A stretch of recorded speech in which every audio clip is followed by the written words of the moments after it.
When we think of World War II, we often picture the beaches of Normandy, the frozen streets of Stalingrad, or the islands of the Pacific.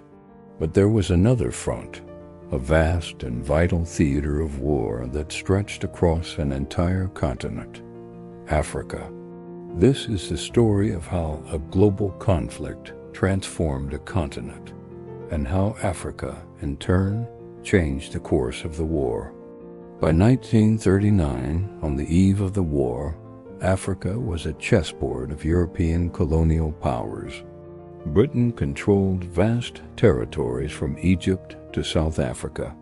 France held sway over most of West and North Africa. Italy, under Mussolini, had colonies in Libya and the Horn of Africa. Belgium, Portugal, and Spain also held their pieces on the board. The continent's immense wealth, gold, rubber, copper, oil, and even uranium, was not its own, but it was about to become absolutely critical for the war machines of Europe. When Germany invaded Poland, the colonies of Britain and France were automatically drawn into the conflict. But for Africa, the war truly began in June 1940. With France defeated, Mussolini saw his chance. He joined Hitler's Axis and launched attacks from Libya and Italian East Africa, aiming for the ultimate prize, Britain's Suez Canal, the lifeline of its empire. Suddenly, the deserts of North Africa and the mountains of Ethiopia became major battlegrounds. This kicked off the legendary North African campaign. Initially, Italy invaded British-held Egypt, but was quickly pushed back. In a stunning counterattack called Operation Compass, the British and Commonwealth forces crushed the Italians, capturing 130,000 soldiers. It was one of the first major Allied victories of the war, a desperately needed morale boost. But the celebration was short-lived. To save his ally, Hitler dispatched one of his most brilliant commanders, General Erwin Rommel, the Desert Fox.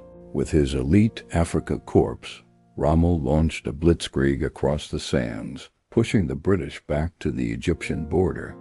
The Desert War became a dramatic back-and-forth duel, defined by iconic, brutal battles at places like Tobruk and Gazala. For months, the fate of North Africa and the Suez Canal hung in the balance. Then came the turning point. In October 1942, at a small railway stop called El Alamein, British General Bernard Montgomery faced Rommel in a final decisive clash. After 12 days of ferocious fighting, the Allies achieved a breakthrough. Rommel's forces were shattered and began a long retreat west across Libya. Winston Churchill famously declared, "This is not the end. It is not even the beginning of the end." But it is perhaps the end of the beginning. Just as Rommel's army was reeling, a second hammer blow fell. In November 1942, American and British forces launched Operation Torch, a massive amphibious invasion of Morocco and Algeria. This was America's first major combat operation in the war. The plan was to create a giant pincer movement, trapping the Axis forces between Montgomery's army advancing from the east and the newly landed Americans from the west. By May 1943, it was all over. Squeezed into Tunisia, 250,000 German and Italian soldiers surrendered. The war in North Africa was won, and the Allies now had a springboard to invade Italy. While the Desert War raged, another critical campaign was fought in East Africa. From their colonies, the Italians had invaded British Somaliland and were threatening Kenya and Sudan. But a powerful multinational force of British, South African, Nigerian, Ghanaian, and other African soldiers pushed back. They fought through harsh terrain, winning key battles at Keren and Amara. This campaign had a deeply symbolic victory. In May 1941, Ethiopian Emperor Haile Selassie, who had been exiled since Italy's invasion 5 years earlier, returned triumphantly to his capital, Addis Ababa. Ethiopia was liberated, the first nation to be freed from Axis occupation. But Africa's contribution went far beyond its own soil. Over 1 million African soldiers served in the Allied forces, fighting in every major theater of the war. After France fell, soldiers from its African colonies, the famous tirailleurs Senegalais, formed the backbone of the Free French Army. They fought in North Africa, helped liberate Italy, and marched into Paris in 1944. Meanwhile, divisions from British East and West Africa, like the King's African Rifles and the West African Frontier Force, were sent to the brutal jungles of Burma.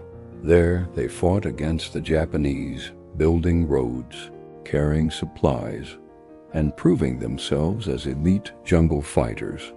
South African troops also played crucial roles, fighting from East Africa to the deserts of Al Alamein and the mountains of Italy at Monte Cassino. Behind the front lines, Africa was the engine room of the Allied war effort. Its mines produced the copper, gold, and tin needed for bullets and machines. Its plantations supplied the rubber and palm oil. Critically, the uranium used in the Manhattan Project to build the first atomic bombs came from a mine in the Belgian Congo. Millions of African civilians, farmers, miners, and laborers were mobilized, often through forced labor and high taxes, to feed this war machine. Their sacrifice, though often unrecorded, was immense. For the Africans who fought and worked for the Allied cause, the war was a profound awakening. They were fighting for freedom and democracy abroad, yet were denied those same rights at home. They saw the myth of European invincibility shattered on the battlefield. When these soldiers returned, they were not the same men who had left. They came back with new skills, a broader worldview, and a burning demand for equality and self-rule. The hypocrisy of fighting a war against tyranny while upholding colonialism was not lost on them. This contradiction lit the fuse for independence movements across the continent. In Nigeria, Ghana, and Kenya, returning veterans became the core of new nationalist parties. They had fought for the world's freedom. Now they were ready to fight for their own. The Atlantic Charter of 1941, which promised self-determination for all peoples, became their rallying cry, a promise they intended to make the colonial powers keep. The end of World War II in 1945 did not bring immediate freedom to Africa, but the seeds of change had been sown. The war had transformed Africa's economy, accelerated urbanization, and created a new educated elite who would lead the charge for independence. Within just 15 years, the colonial empires that had seemed so permanent began to crumble. For too long, the story of Africa's 1 million soldiers and millions more laborers has been a footnote in the history of World War II. But their contribution was not a footnote. It was a central chapter. Africa fought on every front, from the deserts of Libya to the jungles of Burma. And when the war ended, the continent was no longer silent. Out of the blood and sacrifice of its people rose a new determination. The struggle for freedom had begun. Thank you so much for watching. If you found this story as powerful as we did, please hit that like button and subscribe to our channel for more hidden histories. We'll see you in the next one.